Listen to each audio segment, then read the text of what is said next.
Maniniwala ka ba kung sasabihin ko sa yung nakakita ko ng red strings? Yun bang kumukonekta sa dalawang taong nakatadhana para sa isa't isa?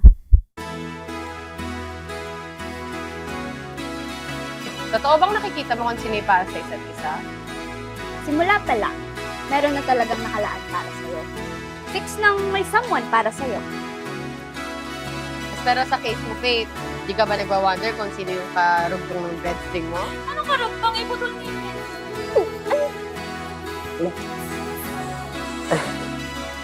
Panyon niyo po.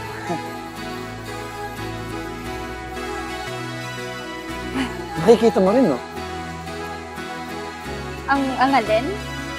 Yung mga red strings. Hindi ko rin alam kung bakit, pero isa lang ang sigurado. Walang nakakonekta sa kabilang